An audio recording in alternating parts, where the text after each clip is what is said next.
Herkese merhaba arkadaşlar. Ben Serkan. Hoş geldiniz. Bugün de dünyada ve Türkiye'de ilk defa bizim yapmış olduğumuz karpuzlu mantı tarifini vereceğim sizlere. Hem mantının hamurunda hem mantının iç harcında hem de mantının sosunda karpuzu kullandık. Ve inanılmaz da bir lezzeti oldu. Müthiş. Daha önce biliyorsunuz kiraz soslu ve kavunlu mantı tarifleri ve ıspanaklı mantı tariflerimiz de var kanalımızda. Hemen şöyle sizin için de bir lezzetine bakıyorum. Bismillahirrahmanirrahim. Efsane arkadaşlar. Videoyu atlamadan sırasıyla izlerseniz bu müthiş lezzeti evinize de yapabilirsiniz. Aynı mantı tariflerinden sıkıldıysanız farklı aromatik lezzetlerle mantı tariflerinizi denemenizi tavsiye ederim. Beğenmeyi, yorum yazmayı ve bir saniyenizi ayırıp takip etmeyi unutmayın. Hadi başlayalım. İç harcını da hazırlamaya başlıyoruz. Yarım dilim karpuz kullanacağız bunun için. Çekirdeksiz bir karpuz aldık. Olan çekirdeklerini yine de ayıkladık. Gerçekten de bal gibi, şerbet gibi bir karpuzumuz var. Şimdi blenderımızın içerisine bunu koyuyoruz. Şimdi blenderımızdan geçiriyoruz. Böyle 3-4 saniye çektik sadece. Şimdi açıyoruz. İstediğimiz kıvamı göstereceğiz size. Bu şekilde. İstediğimiz kıvam bu arkadaşlar. Bunu hem hamurunda hem iç harcında da kullanacağız. Hem de sunum tabağımızda da kullanacağız. Şimdi borcamıma 200 gram kadar orta yağlı kıyma koyuyorum. 1 adet de rendelemiş olduğum soğanımı ilave ediyorum. 3 diş de sarımsak ilave ediyorum. 1 çay kaşığı da tatlı toz biber ilave ediyorum. Yarım çay kaşığı karabiber ilave ediyorum. Biraz da tuz ilave ediyorum. Şimdi karpuzumuzun da arkadaşlar posalı yerini seçiyoruz burada. 2 yemek kaşığı kadar şöyle kenarda suyunu süzerek 2 yemek kaşığı karpuzumuzun püresini ilave ettik. Aroması biraz daha fazla gelsin diyorsak da böyle 3 koyalım hadi. 3 yemek kaşığı toplam karpuz püresi koyduk. Hani aromasını ve lezzetini çünkü o iç harcında da hissetmek istiyoruz. Bunu şimdi güzelce yoğuracağız. İç harcımızı iyice yoğurduk arkadaşlar. Bakın rengi ve şekli de bu şekilde. Ve o kadar güzel bir kokusu oldu ki yani aromasını tam tutturduğumuzu düşünüyorum.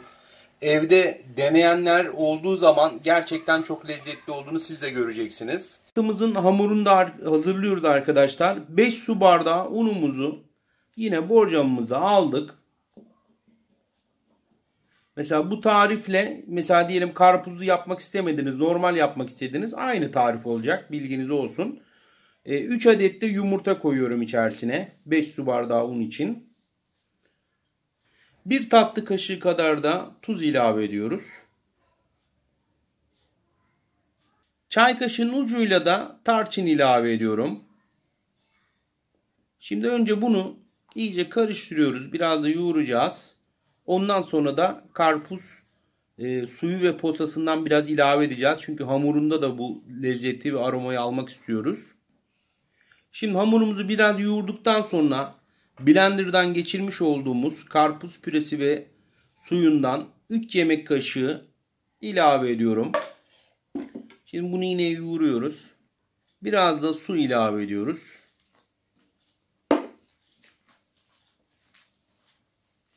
Bir su bardağı suyumuzu ilave ettik. Şimdi ikinci su bardağımıza da yavaş yavaş yoğurdukça istediğimiz kıvama gelene kadar koyacağız. Orta sert bir hamur elde edeceğiz yine her zamanki gibi. Biraz serte de yakın olabilir. Arkadaşlar iyice yoğurduk. Orta sert bir hamur elde ettik. Biraz serte de yakın olabilir hamurunuz. İstediğimiz kıvam ölçüsü tam olarak bu. Şimdi üzerini yine bir bezle örteceğiz. Bir yarım saat kadar dinlendirelim ki açarken de bize kolaylık olsun. Hamurumuzu iyice dinlendirdik arkadaşlar. Bir yarım saat kadar. Şimdi bezeler haline getireceğiz. Toparlayacağız hamurumuzu. Artık bizim mantı tariflerimizi izleyenler bu aşamaları zaten iyi biliyor. Kanalımızda normal mantı tariflerimiz de var. Mantı soslarımız da var. Değişik olarak kirazlı mantı sosumuz var. Ispanaklı yaptık. Kavunluyu da yayınladık. Böyle devam ediyoruz. Şimdi bezelere ayırıyoruz. Şu anda 4 beze çıktı ama hani biraz daha ufaltmış olsak 5 beze de rahatlıkla olabilirdi.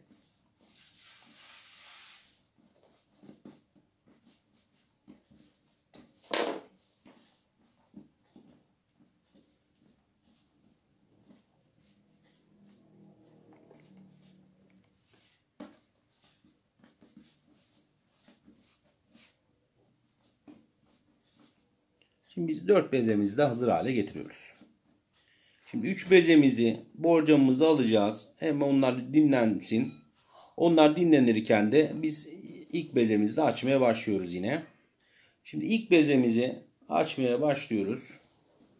İlk yumağımızı da açalım.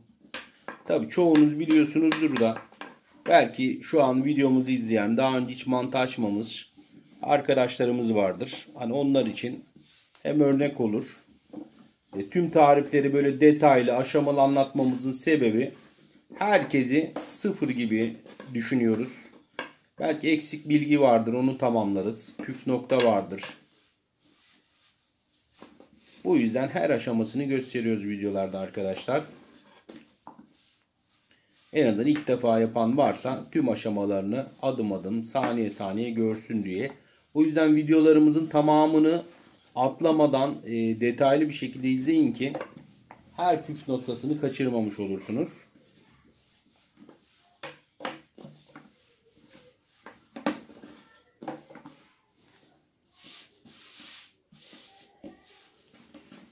Hamurumuzun rengi de gördüğünüz gibi karpuz sosu ve püresinden eklediğimiz için karpuz da rengini de verdi.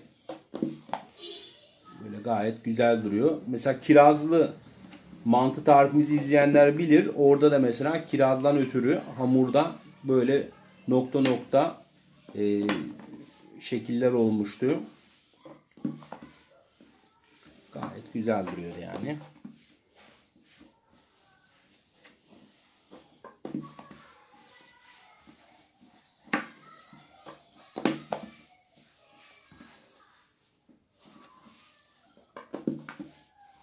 Evet, ilk bezemizi açtık arkadaşlar. İnceliği bizim için gayet iyi. Çok kalın bir mantı istemiyoruz sonuçta. Şimdi bunu güzelce kesiyoruz. Bir yandan da yummaya başlayacağız ardından. Seri bir şekilde.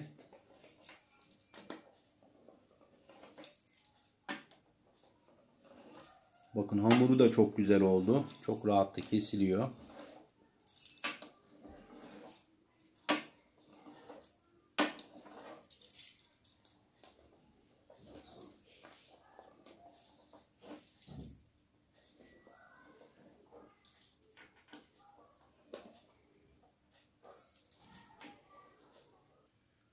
Şimdi iç harcımızı da koymaya başlıyoruz arkadaşlar.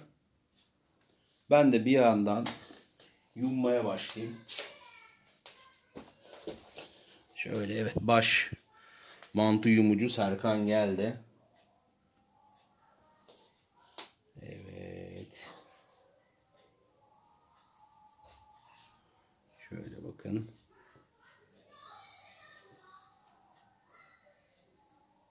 Güzel yumalım ki açılmasın.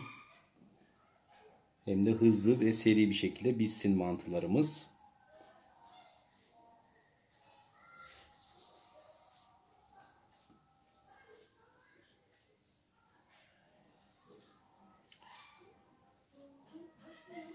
Evet, dünyada bir ilke yaptık arkadaşlar. Karpuzlu mantı tarifini verdik. Hem de karpuzlu mantı sosunu da yapacağız bu tarifte. Mantı tarifleri arasında çığır açacak bir mantı tarifi oldu bence. Daha önce hiç denenmemiş, yapılmamış bir tarif. Mutlaka deneyin. İnanın çok seveceksiniz. Bazen böyle, yani herkes kendi yemeğini kendisi de farklı yapabilir. Alışılmışın dışına, çizgilerin dışına çıkabilirsiniz. Böyle aromatik lezzetleri yemeklerinizle buluşturarak çok nefis yiyecekler yapabilirsiniz. İlla çok büyük restoranlarda farklı lezzet aramaya gerek yok. Kendiniz de birazcık becerinizi düşünerek, kendi becerilerinizi düşünerek, geliştirerek farklı tarifler hazırlayabilirsiniz. Bizim mantı tariflerini siz çok sevdiğiniz için mantı sosumuz özellikle mantı tariflerine sürekli devam ediyoruz. Mantı soslarına sürekli devam ediyoruz. Çünkü seviyorsunuz. Sevilen videolarımızda biz de devamlarını getiriyoruz açıkçası. Hepinize de teşekkür ediyoruz. Tabii ki beğenmeyi, yorum yazmayı da lütfen unutmayın. Şimdi biz bunların hepsini güzelce sıkıp yumalım. Yumağımızı da açıyoruz arkadaşlar. 4. yumağımız. Diğerlerini buzdolabına koyduk haşlamadan önce. İstediğimiz inceliğe geldik arkadaşlar. Yine mantımızı gayet güzel bir şekilde açtık. Şimdi kesiyoruz yine.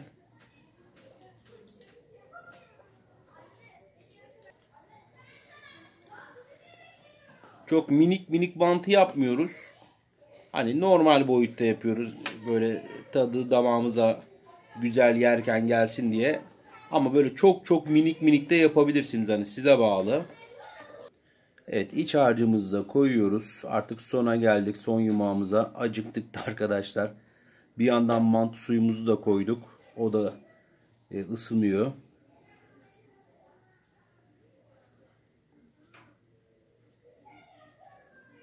Son yumağımızı da artık kapatıyoruz arkadaşlar.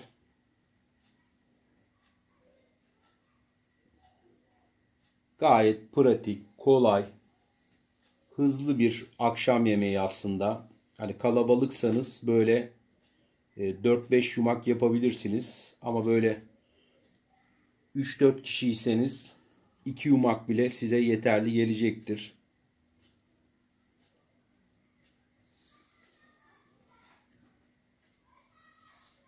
Şimdi biz bunların da hepsini bitireceğiz. Ondan sonra haşlama kısmı kalacak. Sosunu da yapıp artık sunumumuza geçebileceğiz. Mantılarımız arkadaşlar bakın dinlendi. Bu son yaptığımız mantı. Bu da dolaptaki mantımız. Buzdolabına hep koyuyoruz haşlamadan önce. Şimdi tenceremize koyacağız. Şimdi suyumuz fokur fokur kaynadı. Önce biraz tuz ilave ediyoruz. Biraz da sıvı yağ ilave ediyoruz. Daha sonra da şöyle karıştırıyoruz.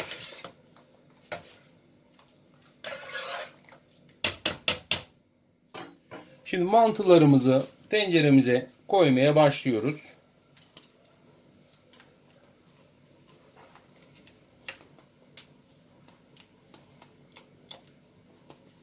Şimdi biz hepsini bir koyalım. Şimdi bütün mantılarımızı arkadaşlar tenceremize koyduk. Şöyle bir defa karıştırıyoruz. Ondan sonra da iyice kaynamasını, yukarıya fokurdamasını bekleyeceğiz mantılarımızın. Şimdi arkadaşlar yoğurt sosu 2 tane yapacağım. Bir tanesinde 5 yemek kaşığı yoğurt, 4-5 diş de sarımsak rendeledim. Biraz da mantıyı haşlamış olduğumuz sudan ilave ediyorum. Gerçekten aroması ve lezzetiyle soslara müthiş bir lezzet veriyor. Bir de karpuz soslu yapacağım. Ona sarımsak koymayacağım. Videonun başında hazırlamış olduğum, blenderdan geçirmiş olduğum karpuzdan ilave edeceğim. Hangisini severseniz onu kullanabilirsiniz sunum tabağınızda. Bir yemek kaşığı da yoğurt sosumun içerisine koyuyorum. Şimdi yoğurdumu da güzelce karıştırıyorum. Hangi sosu böyle hoşunuza giderse, tabağınızda kullanmak isterseniz onu kullanabilirsiniz. Şimdi mantılarımız da haşlanıyor. Bakın mantılarımızın rengi de arkadaşlar döndü.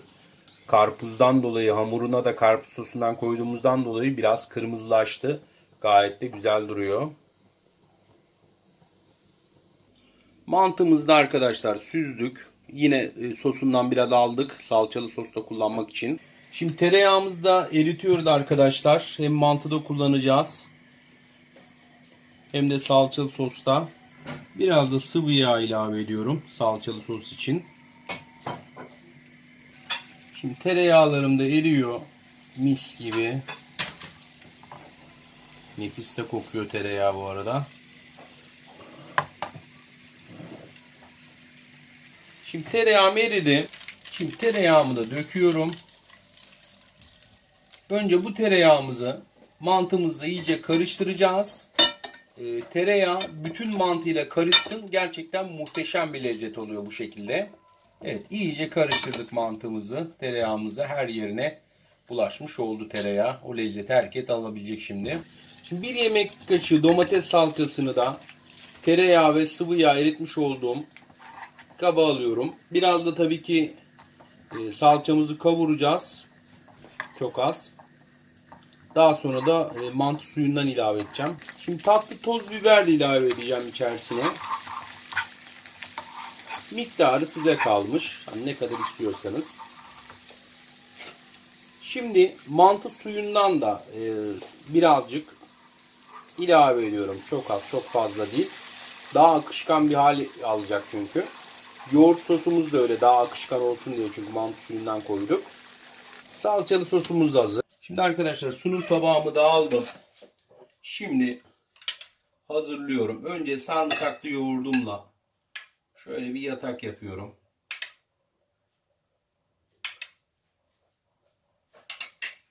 Üzerine de mantımı ilave ediyorum. Şöyle. Ne kadar yiyecekseniz isteğinize göre o kadar da tabii ki alabilirsiniz. Mantımı da ilave ettim. Şimdi hazırlamış olduğum bu yatağına koymuş olduğum sarımsaklı yoğurt yerine isterseniz bu karpuz soslu yoğurdu da koyabilirsiniz. Size kalmış. Şöyle hazırlamış olduğum, blenderdan geçirmiş olduğum karpuzlu püremi de şöyle ilave ediyorum. Bu şekilde arkadaşlar. Üzerine de sosumu gezdiriyorum.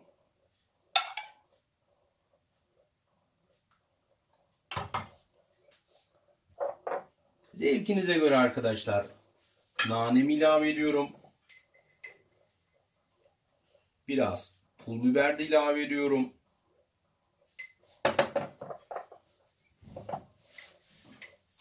Bu şekilde. Ve tabağımız da artık hazır. Ve efsane yemeğimiz, dünyada ve Türkiye'de ilk defa yapılan karpuzlu mantı tarifimiz hazır.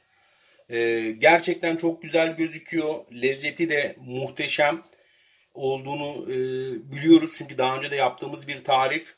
Mutlaka sizin de denemenizi isterim. Şimdi en güzel zamana, tadım kısmına geldi arkadaşlar. Hemen başlıyoruz. Arkadaşlar en güzel zamana geldik. Tadım kısmına. Şimdi lezzetine de hemen bakıyoruz, dayanamıyoruz artık. Bismillahirrahmanirrahim. İnanılmaz olmuş bu arada ya.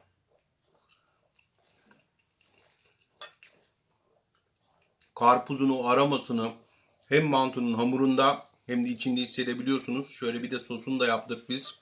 Mutlaka tavsiye ediyorum. Aynı mantı tariflerinden sıkıldıysanız kanalımızdaki Evde Yemek Tarifleri kanalımızdaki kiraz soslu, ıspanaklı, kavunlu ve karpuzlu mantı tariflerimizi deneyin. Gerçekten çok seveceksiniz. Afiyet olsun.